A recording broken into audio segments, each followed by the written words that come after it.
세상이 결핍과 한계를 말할 때 성경은 오히려 풍성함과 넘침을 말해주고 있습니다. 그 풍성한 은혜를 선포한다는 것입니다. 오늘 본문 요한계시록 21장이 그렇지요. 모든 한계가 완전히 사라진 하나님 나라의 황홀한 모습을 보여주고 있다는 것입니다. 한마디로 그곳은 은혜가 콸콸 넘치는 곳입니다. 어떤 은혜가 그와 같을까요? 세 가지 차원에서 이해할 수 있습니다. 첫째는 공간의 은혜지요. 공간 차원의 은혜입니다. 새 하늘과 새 땅, 1절에 나오고 있습니다. 완전히 달라진 공간을 통해서 하나님의 은혜가 넘친다. 그것이 천국이라는 겁니다. 둘째로 관계 차원에서 은혜입니다. 모든 것이 완전한 관계가 되었다. 그래서 3절에 보게 되면 하나님이 완전 사람들과 함께 하시기 위해서 이사하십니다. 또 함께 하신다, 친히 그들과 함께 계신다, 그런 강조가 있다는 것입니다. 천국, 관계의 완성이다. 그것이 은혜인 것이다. 그렇게 말하고 있다는 것이죠. 마지막 세 번째로 생명 회복의 차원입니다. 4절에 보면 눈물이 없고 사망이 없고 애통, 곡하는 것, 아픈 것이 없는 것이 천국입니다. 그것은 정확히 생명이 복원되었음을 의미합니다. 주 예수 그리스도로 말미암아 생명력이 가득한 곳, 그곳이 바로 천국이라는 것입니다. 그러한 천국의 은혜는 단지 저 먼 미래에만, 저 세상에만 국한되어 있지 않습니다. 지금 바로 이 자리에서 예수 그리스도를 구주로 영접하는 성도들에게 이미 주어진 현재형 선물이라는 것입니다. 따라서 오늘 저는 여러분들과 우리가 사는 이 한계의 땅에서 넘침의 삶을 누릴 수 있는 비결을 함께 나누는 것, 큰 의미가 있다고 봅니다. 5절과 6절이지요. 목마른 자와 이기는 자가 나오고 있습니다. 모두 성도의 모습입니다. 아무쪼록 나눌 비결을 통해서 성령님께서 우리 각 사람을 목마른 자로 불러서 이기는 자의 자리까지 이끄시기를 간절히 축복합니다. 소망합니다. 각각 그 비결을 살펴보겠습니다. 첫째, 삶의 자리를 천국의 모델하우스로 만들라라는 것입니다. 사랑하는 성도 여러분, 하나님께서 약속하신 새 하늘과 새 땅은 낡은 집을 조금 손보는 부분 보수의 공간이 아닌 것입니다. 우리가 읽은 대로 새 하늘, 새 땅, 새 것이라는 강조 아닙니까? 새롭다라는 이 새, 카이노스라는 헬라어는 완전히 다른 것을 의미합니다. 죄와 고통으로 얼룩진 낡은 우주를 완전히 헐어내시고 전혀 새로운 창조를 선물해 주시는 새 창조의 역사를 일컫습니다. 우리 하나님께서는 죄와 고통으로 뒤틀린 옛 세상을 부분 보수가 아닌 완전 철거 후 새 창조하심으로 하나님의 백성이 전혀 새로운 방식으로 사고하고 관계 맺도록 도우신다는 것입니다. 말하자면 천국의 공간 설계가 천국 백성의 삶을 새롭게 디자인하는 것입니다. 중요한 것은 바로 그런 천국을 알고 있는 오늘 우리의 삶이지요. 우리는 그 천국이 완성될 때까지 손 놓고 기다리기만 해야 하는 것입니까? 오늘 본문은 거기에 의미가 있는 것입니까? 아닙니다. 오늘 본문을 준 이유는 따로 있습니다. 예수 그리스도를 모신 우리의 공간은 새하늘과 새 땅의 모델하우스요, 성도의 공동체인 교회는 세상 속에 세워진 하나님 나라의 대사관이라는 것입니다. 즉 우리의 상상으로 천국을 재단하기는 절대로 어렵습니다. 그게 바로 새하늘과 새 땅의 뜻이라는 것이지요. 그런 차원에 엿보는 것이 아니라 진짜 천국에 있는 것, 그 아름다운 공간에 충만한 것, 그것을 우리를 통해서, 우리들의 공간을 통해서 세상 사람들이 볼 수 있다는 뜻입니다. 어떻게 우리의 공간을 천국 모델 하우스로 만들 수 있겠습니까? 쉽습니다. 일단 평수와 입지에 목마르지 마십시오. 세상은 끊임없이 몇 평이냐, 어느 동네에 사냐 물으면서 우리 가치를 면적과 입지로 환산하려 합니다. 그러나 새하늘과 새 땅을 약속받은 성도는 더 넓은 평수보다 더 넓은 은혜를, 더 좋은 입지보다 더 깊은 하나님의 임재를 추구합니다. 만족과 감사로 현재의 집과 직장을 바라보십시오. 면적이 아닌 임재가 공간의 가치를 결정합니다. 하나님 사람들의 만면에 웃음 띤 그런 모습으로서 한 공간에 있기만 해도 그 공간은 빛나는 것입니다. 환대가 흐르는 여러분들의 공간을 만드십시오. 공간이 우리를 만든다면 그 공간을 우리는 얼마든지 은혜가 사람을 만드는 방향으로 다시 빚을 수 있습니다. 거실이 좁아도 식탁에 한 자리를 더 내어 은혜의 식탁을 차릴 수 있습니다. 피곤한 이웃을 초대할 수도 있고요. 또 어렵고 힘든 일을 당한 성도를 초대할 수 있습니다. 그렇게 식탁의 교제를 하면서 차 한 잔을 나눌 때 우리가 거하는 좁은 집의 공간까지도 하나님의 은혜가 풍성한 공간으로 바뀌는 것입니다. 본문 7절은 이기는 자가 새 하늘과 새 땅을 상속받는다고 선포합니다. 여기서 이김은 평수 경쟁에서 앞서는 것이 아닙니다. 세상의 공간 논리, 과시, 독점, 경계를 넘어서는 승리라는 것입니다. 두 번째로 함께를 회복하는 싸움을 싸우라는 것이지요. 3절입니다. 보라, 하나님의 장막이 사람들과 함께 있음에, 사람들과 함께 있다. 이 함께라는 이 단어가 굉장히 강조된다. 이미 말씀드렸지요? 하나님 나라의 심장은 이 함께라는 단어 하나로 요약할 수 있습니다. 하나님이 우리와 함께 계심으로 하나님도 기쁘시고 우리도 기쁜 겁니다. 하나님을 사랑하는 자들이 그 하나님의 사랑을 가지고 함께 거함으로 기쁨과 은혜와 감격이 있는 것이지요. 그것이 천국이라는 것입니다. 그런 것이 천국이기 때문에 천국의 백성은 서로 연결되어 있고, 무엇보다도 천국의 주인이신 우리 하나님께서 이 땅에 우리를 그냥 두지 않으시고 고아와 과부처럼 버려두지 않으시고 지금 우리와 함께 계심으로 우리의 삶의 천국을 이루신다는 것입니다.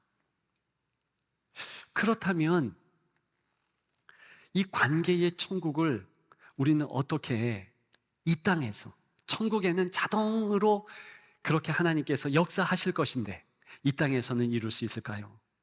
우리는 전례 없이 연결된 시대를 살고 있습니다. 스마트폰 하나로 지구 반대편 사람들과도 즉시 소통할 수 있습니다. 그런데 많은 사람과 소통할 수 있고 많은 이들과 여러 경로를 통해서 소식을 주고받을 수 있는데도 불구하고 우리는 더 단절되고 외로움을 느끼는 것이 사실입니다. 하나님께서 인간이 홀로 살 수 없도록 만드셨다는 것입니다. 창세기 2장을 보십시오. 하나님께서는 사람이 혼자 사는 것이 좋지 아니하여, 독처하는 것이 좋지 아니하여 돕는 배필을 주셨다. 함께 살도록 하셨다. 신약 예수 그리스도께서 십자가에 달리신 이유는 궁극적으로 하나님과 우리의 끊어진 관계를 회복하셔서 true together, 진짜 함께하기 위함 아니겠습니까? 오늘 본문 3절, 하나님의 궁극적 은혜의 충만함은 관계의 완성이라는 것을 알려줍니다. 하나님의 장막이 사람들 안에 있었다. 하나님께서 함께 사신다. 하나님께서 친히 등 떠밀려서 어쩔 수 없이, 그런 의미가 아니라 정말 좋으셔서 그렇게 거하신다 말하고 있는 것입니다. 이것이 인생의 모습, 가장 아름다운 함께함의 모습의 원형이고, 우리는 이 모습을 지금 잘 나누었습니다. 그런데 왜 우리는 그렇게 함께함이 잘 안 되는지요? 그것은 죄 때문 아닙니까? 인간은 본능적으로 단절과 외로움 쪽으로 미끄러지기 때문입니다. 유아 독전하고 싶은 자기 중심성이 관계를 깨트립니다. 따라서 우리는 관계의 싸움을 해야 하는 거예요. 내 자신의 궁극적이고 어쩔 수 없는 외로움, 그렇게 두지 않도록 내 자신이 씨름해야 하는 것입니다. 그 씨름이 너무나 필요하기에 오늘 본문도 봐라, 함께함, 이것이 얼마나 중요한가 그렇게 말하고 있는 본문입니다. 왜 성도를 형제 자매라고 부를까요? 친한 척 하라는 겁니다. 진짜 형제 자매도 서먹할 때가 있는데 처음 만난 생자버기 새 가족을 형제로, 자매로 맞이한다? 있을 수 없는 겁니다. 그런데 주님은 그렇게 하신 형제 자매. 왜요? 예수 그리스도의 피보혈을 묶여졌으니까. 그리고 천국 가서 영원히 살 것이니까. 그런 정황을 보고 친한 척 하라는 겁니다. 여러분, 이제 저보고 도망가지 마십시오. 무조건 한 번 이상 만났으면 성도 간에 아름다운 환대가 필요한 거예요. 이게 있어야지만 예수 그리스도의 은혜를 아는 이들입니다. 그래서 정말 환대하십시다. 마지막 세 번째입니다. 눈물 넘어 영원한 기쁨을 미리 맛보라는 것이지요. 다시 한번 강조한 4절을 보십시다. 모든 눈물을 그 눈에서 닦아주시니 다시는 사망이 없고 애통하는 것이나 곡하는 것이나 아픈 것이 다시 있지 아니하리라. 천국에 없고 없는 것들이 열거됩니다. 근데 제가 보니 천국에 우리가 잊지 말아야 할 없는 것 한 가지, 그게 무엇인가? 그늘이 없어요. 해와 달과 별이 천국에는 없습니다. 성삼위 하나님께서 빛이 되시기 때문에 그래요. 특징이 있습니다. 이 하나님의 빛, 하나님의 존재 방식은요, 일정한 방향이 아니라 사방을 에워싼다는 것입니다. 그러면 하나님의 빛은요, 한쪽 방향이 아니에요. 사방팔방으로, 위아래로, 좌우, 앞뒤로 다 비친다는 거예요. 당연히 그늘이 없지요. 놀라운 것은 그 빛이 생명력이라는 거예요. 그 빛 때문에 생명수가 있고요. 그 빛 때문에 생명수 강가에 생명나무들이 존재하는 것입니다. 예수 그리스도께서 나는 길이요 진리요 생명이라 하셨습니다. 따라서 이 생명력이 넘치면 오늘 본문의 것들이 싹 없어져요. 우리는 이렇게 생각할 수 있어요. 눈물 지워버리고 사망 없애버리고 애통, 곡, 아픈 거 없애버린다. 아니요. 그게 아니라 생명으로 가득 채우면 이것은 자연히 소멸됩니다. 그렇지요. 그렇다면 오늘 살아가는 저와 여러분들의 삶 가운데서 천국의 주인이신 예수 그리스도, 그분이 지옥에 가면 지옥이라도 천국으로 변케하는 그 예수 그리스도께서 우리와 함께 계신다면 우리는 천국의 삶을 지금 살아낼 수 있는 것입니다. 그런데 왜 이 땅에는 눈물이 있을까요? 섭리가 있는 거예요. 그 눈물을 통하여서 성숙과 성장이 있기 때문에 그렇습니다. 근데 분명한 것은 이 땅에서 흘리는 눈물은 유통기한이 있다는 것입니다. 반드시 이 땅에서만 흘리는 거예요. 주님께서 다 닦아 없이 해 주신다라는 것입니다. 기왕 눈물 흘릴 거라면 남들을 위해서 눈물을 흘리십시다. 내 자신을 보면서 불쌍하게 여기고 한탄하고, 그것은 우리 성령님께서 우리를 향하여 탄식하시고 우리 주 예수 그리스도께서 우리를 위하여 중보하시는 것으로 충분합니다. 그리고 우리가 우리 스스로를 위해서 기도하는 것, 그것도 다 멋지죠. 좋은 것이죠. 가장 그것보다 훌륭하고 좋은 것은 남들을 위한 기도예요.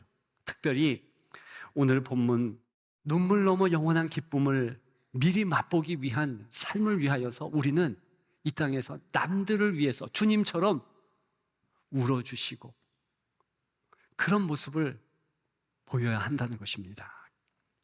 그때 주님의 임재가 강력하기 때문에 그렇습니다. 어떤 주님이십니까? 우리 주님이요, 나인성 과부의 아들의 장례식에 참여했다가 과부 아들을 살려주시잖아요. 우리 주님이요, 나사렛의 무덤에 가까이 가셨다가 장례식에 참여한 많은 이들의 눈물을 목도하고 함께 우셨잖아요.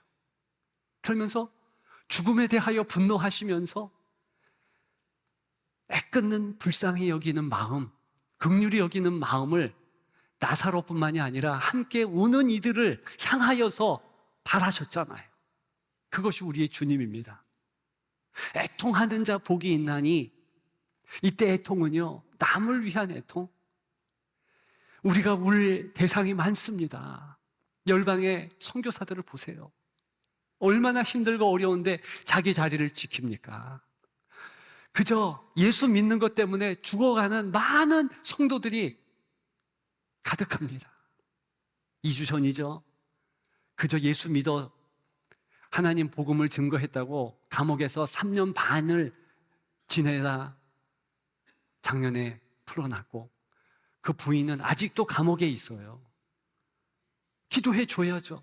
우리 주변에 기도할 성도들이 얼마나 많습니까? 중환자실에 우리 성도들, 몸이 약해서 울 수밖에 없는 연약한 성도들, 또 문제가 많은 성도들, 자녀 때문에 울부짖는 그런 성도들이 얼마나 많습니까? 그들을 위해서 울고 또 울 때 사실은 눈물을 닦아주시는 그 주님의 임재와 현현을 이 땅에서도 경험할 수 있고, 그렇게 우는 자를 닦아주시는 주님 때문에, 눈물 너머에 있는 영원한 기쁨을 갖고 계신 주님 때문에 항상 기뻐할 수 있고 감사할 수 있게 되는 줄 믿습니다.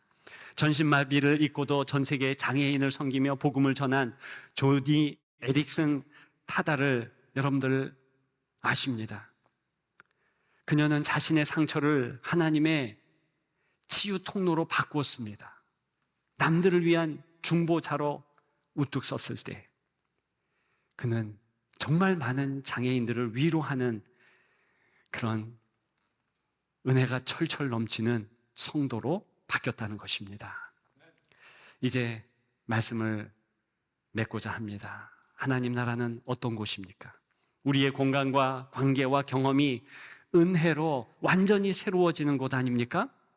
다시 한번 오늘 본문 6절과 7절을 보며 그 은혜가 누구의 것인지 분명하게 확인하십시다. 나는 목마른 자에게 생명수 샘물을 값없이 주리니 이기는 자는 이것을 상속으로 받으리라. 이 땅에서 이기는 자는 주님의 것을 상속받는다는 것입니다. 사랑하는 성도 여러분, 세상의 제한된 공급에 목말라 하지 마십시오. 생명수의 근원이신 주님께 목말라 하십시오. 그 은혜를 힘입어 믿음의 싸움을 포기하지 마시길 바랍니다. 여러분들의 가정을, 일터를, 관계를, 그리고 여러분들의 깊은 상처를 그대로 내버려 두지 마십시오. 이기는 자로 사시는 여러분들 되시기를 주님의 이름으로 축복합니다.